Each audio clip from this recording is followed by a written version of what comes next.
So now we'll discuss about ideal voltage sources and practical voltage sources.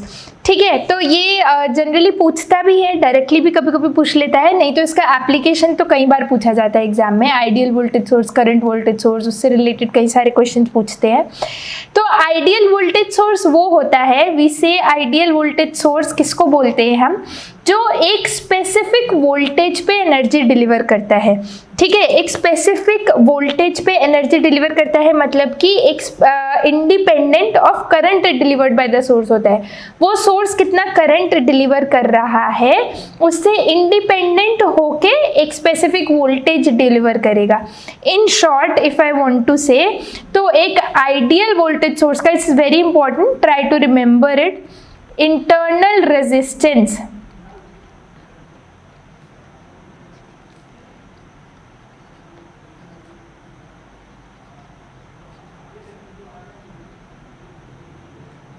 internal resistance of ideal voltage source is 0. internal resistance of ideal voltage source is 0.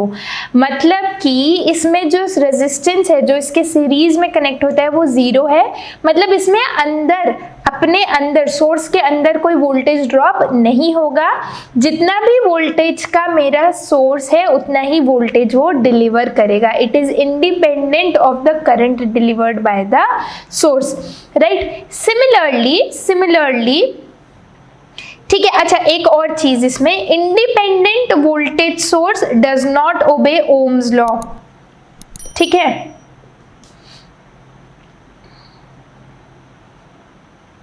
why, I'll tell you why.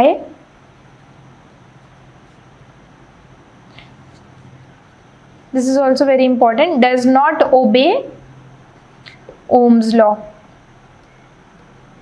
Why? Because VI characteristic is going to be non-linear, since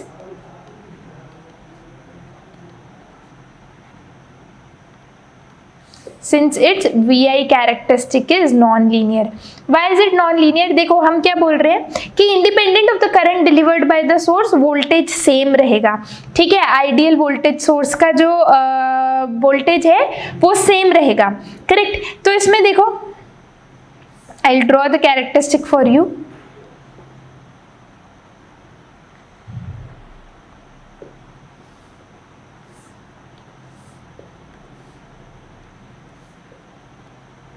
तो VI characteristic of a ideal voltage source. This is the VI characteristic of a ideal voltage source. What we are saying, voltage delivered by the source is going to be independent of the current delivered by the source, right. Voltage delivered by the source is going to be independent of the current. मतलब current कितना भी हो, voltage हमेशा same ही रहेगा. तो what I can say, okay, best characteristic would be, just extend it, okay. Just extend it, yes. So this is the VI characteristic of a ideal voltage source. This is the VI characteristic of an ideal voltage source, right. तो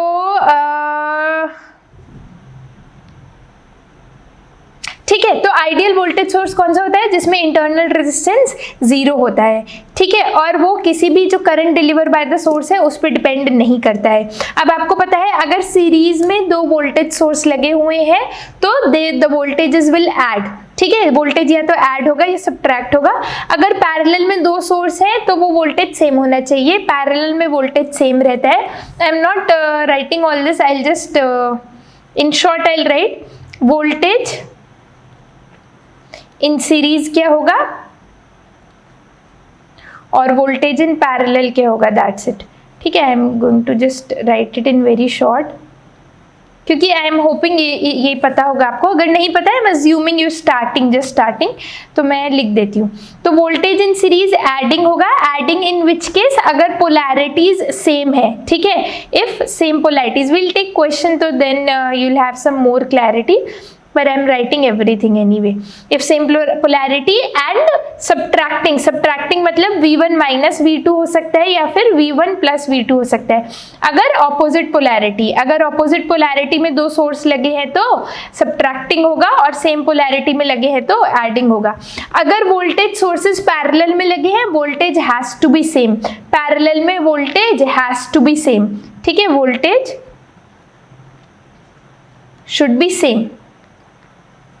तो parallel combinations में voltage same रहता है, series combination में voltage add या subtract हो जाएगा, correct, add या सब्ट्रैक्ट हो जाएगा। अब I am not taking any questions यहाँ पर, ठीक है, बिकॉज ऑलरेडी जो PYQs हम ले रहे हैं वहाँ पे आप क्वेश्चंस खूब सारे हम देखेंगे ही, वहाँ से थोड़ा क्लैरिटी पूरा आ जाएगा। तो आई am not taking any question. अगर मुझे कोई क्वेश्चन ऐसा दिखेगा कि बहुत इंपॉर्टेंट है तो that I will take, correct. Also एक और चीज मैं यहाँ पे बता देती हूँ, अगर एक वोल्टेज सोर्स और एक करंट सोर्स है पैरेलल में, ठीक है, suppose there is a voltage source in parallel with a current source, ठीक है, अगर ऐसा है तो उसका वोल्टेज जो होगा ना, इसमें जो वोल्टेज होगा that is going to be V only, ठीक है। ये कई क्वेश्चंस में it will come in handy, so I am telling you, ठीक है। Current source here can be neglected to calculate load current और लोड वोल्टेज, ठीक है। अगर मैं यहाँ पर पूछूं आपको कि वोल्टेज कितना होगा तो आप सिंपली V बता सकते हो, ठीक है। क्यों ऐसा कर रहे हैं हम लोग, क्योंकि ये पैरेलल में कनेक्टेड है ना दोनों सोर्सेज, एक वोल्टेज सोर्स एक करंट सोर्स पैरेलल में मैंने कनेक्ट किया तो I will consider V only, ठीक है। मैं बोल सकती हूँ कि ये जो इक्विवेलेंट वोल्टेज होगा वो V ही होगा इसका, इस करंट सोर्स को मैं निग्लेक्ट कर सकती हूँ।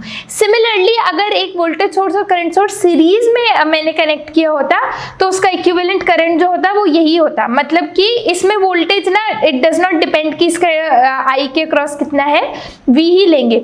सिमिलरली अगर इस तरह से कनेक्शन होता ना, अगर ये सीरीज में कनेक्टेड होते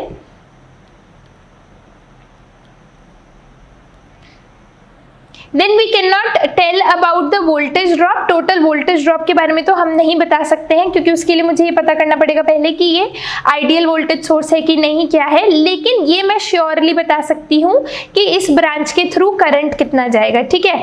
करंट जो होगा ना वो ये आई, जितना भी ये करंट सोर्स की वैल्यू है उतना ही करंट इस ब्रांच के थ्रू जाएगा, ठीक है। तो करंट सोर्स इसमें हम निग्लेक्ट कर सकते हैं कोई भी लोड करंट या फिर लोड वोल्टेज कैलकुलेट करने के लिए, ठीक है। लेकिन current source can not be neglected to calculate voltage source current और पावर, ठीक है। यानी कि इसमें कितना करंट ये कितना डिलीवर करे, कितनी पावर, वो कैलकुलेट करने के लिए इसको निग्लेक्ट नहीं कर सकते हो। केवल लोड वोल्टेज या लोड करंट कैलकुलेट करने के लिए कर सकते हो, सोर्स पावर या सोर्स करंट कैलकुलेट करने के लिए निग्लेक्ट नहीं कर सकते हैं, correct.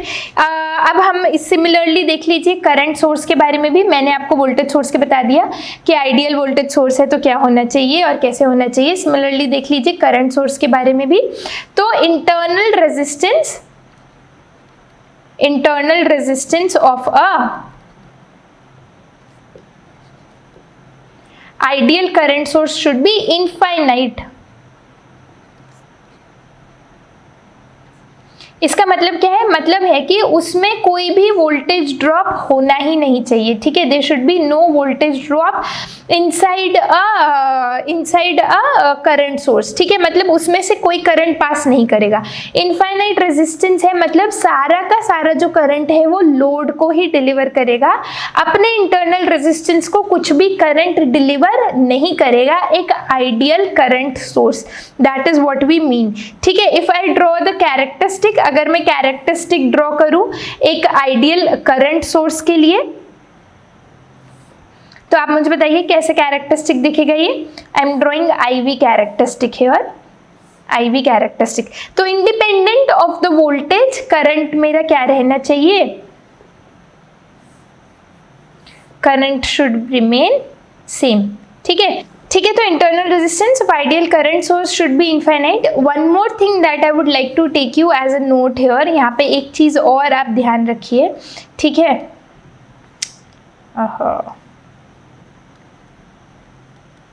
Just take it as a note from here कि आइडियल वोल्टेज सोर्स का इंटरनल रेजिस्टेंस 0 होता है, आइडियल करंट सोर्स का इंटरनल रेजिस्टेंस इनफाइनाइट होता है। लेकिन फॉर आइडियल वोल्ट मीटर, अगर मैं बात करूं वोल्ट मीटर की, ठीक है, for students of instrumentation, also for people appearing for ESC, ठीक है, इंजीनियरिंग सर्विस के लिए जो तैयारी कर रहे हैं, they should pay attention. For ideal voltmeter internal resistance is going to be infinite. देखो इसका बहुत ही सिंपल सा लॉजिक है, बहुत ही सिंपल सा लॉजिक क्या है, वोल्टेज सोर्स में हम चाहते हैं कि रेजिस्टेंस 0 हो, इसलिए जिससे कोई भी वोल्टेज ड्रॉप उस इंटरनल रेजिस्टेंस के अक्रॉस ना हो और सारा का सारा वोल्टेज जो है मेरे लोड को डिलीवर हो। For the very same reason ideal voltmeter का इंटरनल रेजिस्टेंस इनफाइनाइट होना चाहिए। इनफाइनाइट इसलिए होना चाहिए जिससे सारा का सारा वोल्टेज ड्रॉप जो है, जो भी वोल्टेज ड्रॉप है सर्किट में, वो मेरे वोल्ट मीटर के अक्रॉस हो जाए और वो ये बता पाए कि कितना वोल्टेज है, वो एक्यूरेटली रीड कर पाए, ठीक है। For the very same reason for an ideal ammeter, ammeter क्या करता है, it measures current. For those of you who don't know, for an ideal ammeter internal resistance should be 0. Internal resistance 0 होगा तभी ये होगा कि जितना भी करंट है सर्किट में, जितना भी सर्किट में करंट पास कर रहा है वो पूरा का पूरा मेरे एमीटर से पास करेगा और वो एक फेथफुल रीडिंग हमें दे पाएगा, वो करेक्ट रीडिंग देकर बता पाएगा कि कितना करंट सर्किट में पास कर रहा है, ठीक है। तो ये ध्यान रखिएगा। Actually people get confused, voltage source और वोल्ट मीटर में कंफ्यूज हो जाते हैं और करंट सोर्स और एमीटर में कंफ्यूज हो जाते हैं। आइडियल वोल्ट मीटर के लिए इंटरनल रेजिस्टेंस 0 होना चाहिए पर वोल्ट मीटर के लिए इनफाइनाइट होना चाहिए।